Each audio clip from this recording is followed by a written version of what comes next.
on stage, and I'm joined by two lovely people, the two coaches. We have Sheepy from the Unicorns of Love, and of course Leviathan from Gambit.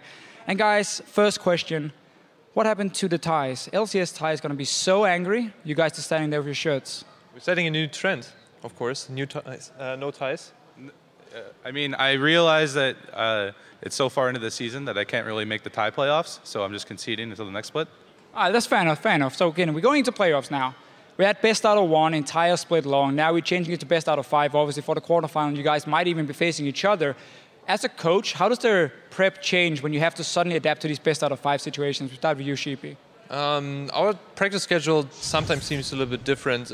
We are trying to prefer best of 5s and play this kind of practice schedule.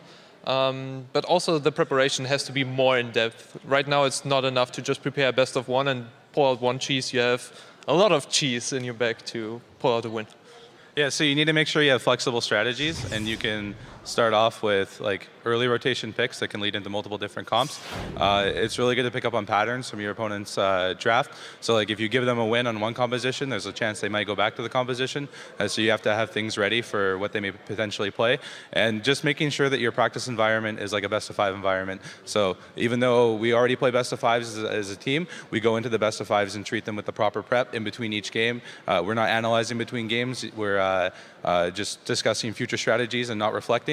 And that sort of prep goes a long way in a best of 5. So you mentioned now the cheese, or a lot of cheese, for a potential best out of 5. As a coach, when a player comes up to you and he says, I'm going to play Teemo Jungle, I think it's great.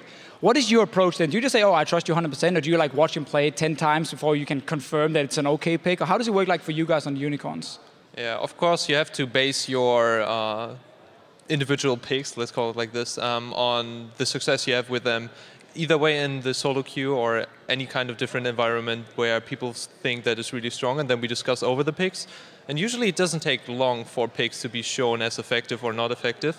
And then you just, you check over with the team. Maybe you have somebody else prepared, and then you can couple that together and something amazing comes out. And yeah, maybe shown in Cassiopeia Yorick before even Cassiopeia was hot pick.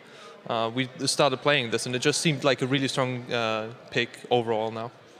So when you introduce a pick, the first thing you need to look at is like team compositions and where does this pick fit? Because in each team composition, every role and every champion has a job they're supposed to do in the game.